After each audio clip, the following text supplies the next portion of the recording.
منور میری آنکھوں کو میرے شمس دعا کر دے، غموں کی دھوپ میں وہ سایہ زلف دتا کر دے۔ اور یاد رکھنا، میں اپنے جوانوں سے یہ بات کہنا چاہتا ہوں، جس کی زندگی میں ماں باپ کی دعا نہیں ہے اس کی زندگی کبھی پربہار نہیں ہو سکتی، اس کی زندگی خوشیوں سے مالا مال نہیں ہو سکتی۔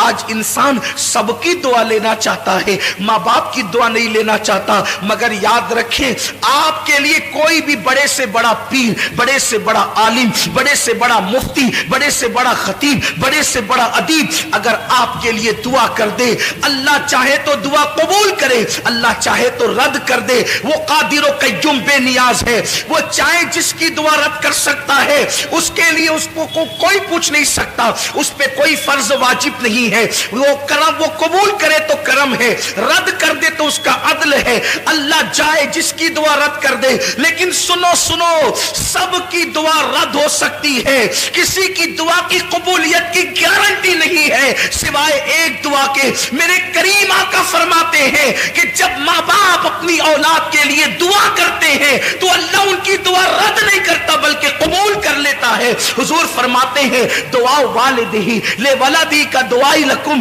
تمہارے باپ کی دعا تمہارے حق میں ایسی ہے جیسے نبی کی دعا امتی کے لیے ہوا کرتی ہے۔ جب کوئی ماں اپنی اولاد کے لیے دعا کرتی ہے تو اللہ کا عرش جنبش کرنے لگتا ہے۔ اللہ فرماتا ہے اے عرش رک جا، عرش کہتا ہے کیسے رکوں؟ آج ایک ماں اپنی اولاد کے لیے دعا کر رہی ہے، جب تک تو اس کی دعا قبول نہ کرے گا میں رکنا، میں ہلنا بند نہیں کروں گا۔ قدرت کی طرف سے جواب آتا ہے تو نے ہلنا بعد میں شروع کیا، ہم نے تو اس سے پہلے اس کی دعا کو قبول فرما لی۔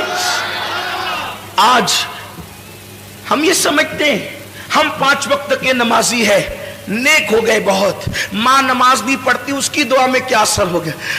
ماں اگر نماز نہیں پڑھتی تو بھی اس کی دعا کی قبولیت ہے، کیونکہ ماں کا مرتبہ نمازی ہونے کی وجہ سے نہیں ہے، ماں کا مرتبہ نیک ہونے کی وجہ سے نہیں ہے، بلکہ ماں کا مرتبہ ماں ہونے کی وجہ سے ہے۔ ایک صحابیہ بارگاہ رسالت میں آ کے کہتی ہے آقا میری ماں شراب پیتی ہے۔ صحابیہ کہہ رہی میری ماں شراب پیتی ہے، کیا میں اپنی ماں کی خدمت کروں؟ حضور فرماتے ہیں ہاں خدمت کر۔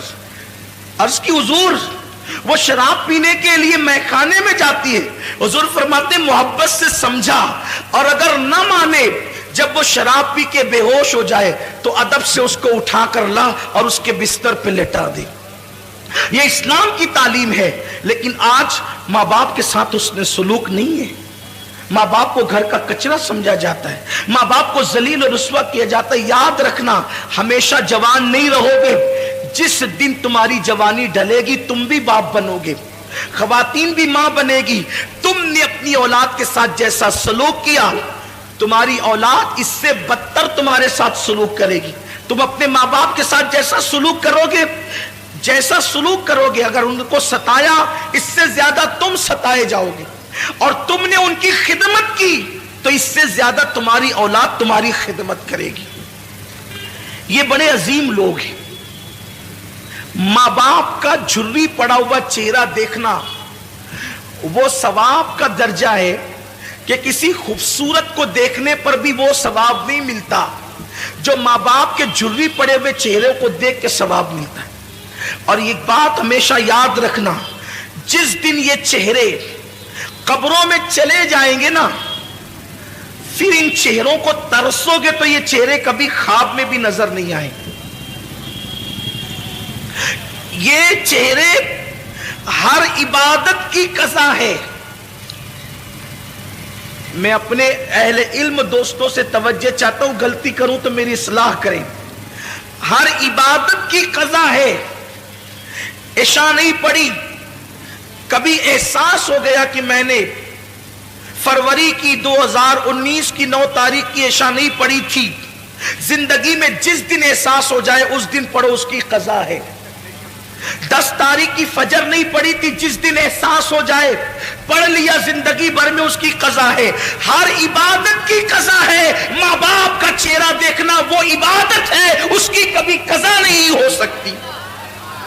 اس کی کبھی قضا نہیں ہو سکتی. اور زندگی میں جس دن ماں باپ نہیں ہوں گے اس دن آپ کو اپنے ماں باپ یاد آئیں گے. ارے میں کیا اور آپ کیا, اپنی کیا اوقات اور اپنی کیا حیثیت ہے. اللہ کے رسول صلی اللہ علیہ وسلم کو خود زندگی میں کئی مرتبہ اپنے ماں باپ یاد آئے. اگر ہر موقع کا ذکر کروں تو ایک طویل وقت چاہیے, لیکن تو میں عرض کر رہا تھا کہ کئی بار حضور کو والدین یاد آئے, لیکن ایک مقام پر حضور ایک موقع صرف عرض کر رہا ہوں, ایک موقع صرف عرض کر رہا ہوں کہ حضور علیہ الصلوۃ والتسلیم کو جب ماں باپ کی یاد آتی تھی تو حضور کی آنکھوں میں آنسو آ جاتے. حضور کو ظاہر سی بات ہے جو رحمت للعالمین ہو, جو سب سے پیار کرتے ہوں, وہ اپنے ماں باپ سے کتنا پیار کرتے ہوں. اور حضور کے ماں باپ جیسے ماں باپ ہونے کی حیثیت سے کسی کے نہیں ہے. اگر بات حضور کے والدین کی آئی ہے تو مجھے حضور کی امی جان کی یاد آ گئی. حضور کی امی جان سیدہ آمنہ جب لوگ دور جہالت میں جیتے تھے تو اس وقت حضور کی امی کے پاس اتنا علم تھا کہ حضور کی امی شاعری کرتی تھی. شاعرہ تھی حضور کی امی جان, ان کی شاعری کتابوں کے اندر موجود ہے. بہت بڑی دانشور تھی حضور کی امی جان سیدہ آمنہ خاتون سلام اللہ علیہا. بلکہ حضور کی امی کی یاد آئی ہے تو میں دو باتیں عرض کرنا چاہتا ہوں. ایک بات کہنا چاہتا تھا لیکن ایک بات اور یاد آئی. حضور علیہ السلام کی عمر جب 6 سال کی ہوئی تو اس وقت حضور کی امی کا وصال ہو گیا, حضور کی والدہ کا وصال ہو گیا. وصال کا سبب یہ چیز بنی کہ حضور کی عمر 6 سال کی تھی. حضور کی امی جان نے کہا میرے شہزادے محمد, تم نے اپنے والد کی زیارت نہیں کی ہے, ایک کام کرو کہ تمہارے والد کی قبر یثرب میں ہے, یعنی موجودہ مدینہ منورہ. اس وقت وہ مدینہ نہیں بنا تھا, یثرب اس کہلاتا. یثرب میں ہے تمہارے ابا کی قبر. چلو تم نے باپ کا چہرہ تو نہیں دیکھا, تم کو والد کے مزار کی زیارت کرا کر کے لاتی ہوں. حضور علیہ السلام 6 سال کی عمر میں پہلا سفر کرتے ہیں.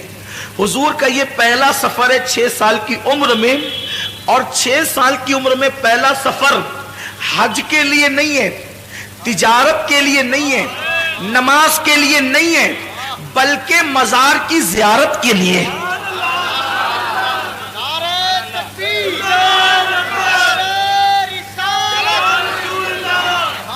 بڑی معذرت کے ساتھ جو دوست قبروں کے مخالف ہیں, مزارات کی زیارت کے مخالف ہیں, میں ان کو کہنا چاہتا ہوں کہ حضور نے تو زندگی کا پہلا سفر مزار مقدس کی زیارت کے لیے کیا, اور وہ بھی اپنے والد کے مزار کی زیارت کے لیے.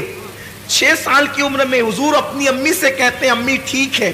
دراصل بات یہ تھی کہ حضور اپنی ماں کے پیٹ میں تھے اور صرف 2 مہینے یا 3 مہینے یا 4 مہینے کے اندر حمل کی شکل میں تھے. حضور کے والد کا وصال ہو گیا. حضور کے والد کا وصال ہو گیا. وہ تجارت کے لیے گئے تھے, ملک شام سے واپس لوٹ رہے تھے جسے ہم مدینہ منورہ کہتے ہیں. اب جب وہاں پہنچے تو ان کی ننیال میں رکے, بیمار ہوئے اور وہیں پر آپ کا وصال ہو گیا. تو حضور کی امی نے کہا تھا بیٹا چلو میں تمہیں اب تمہارے والد کی مزار کی زیارت کرا دوں. جناب عبد المطلب سے اجازت لی اور اجازت لے کر کے 3 نفری قافلہ حضرت سیدہ آمنہ اور ان کی کنیز ام ایمن اور حضور علیہ السلام, یہ تینوں چل پڑے مدینہ شریف کی طرف. اب میں اس کو یثرب نہیں کہوں گا کیونکہ ہمارے یہاں یثرب کہنا بے ادبی ہے, لیکن اب آپ سمجھ لیں کہ وہ یثرب پرانا نام ہے اور ابھی وہ مدینہ نہیں بنا تھا, لیکن پھر بھی میں مدینہ منورہ کہوں گا. تو سرکار چلے. 1 مہینے تک حضور نے اپنی امی کے ساتھ وہاں قیام کیا بچپنے میں 6 سال کی عمر میں, اور قبر والد کی قبر پہ جاتے امی کے ساتھ. جب رخصتی کا وقت آیا کہ اب جانا ہے مکہ المکرمہ, تو حضور کی امی کبھی اپنے شوہر کی قبر کو دیکھتی ہے اور کبھی حضور کے چہرے کو دیکھتی ہے, اور شوہر کا صدمہ. حضور کی امی جان کی عمر ابھی 18-19 سال ہی تھی کہ وہ بیوہ ہو گئی. 18-19 سال کی عمر میں بیوگی آخر کیا چیز ہوتی ہے؟ سوچے نا ذرا, اگر کوئی عورت 19 سال کی عمر میں یتیم ہو جائے تو اس کو اتنا صدمہ نہیں ہوتا,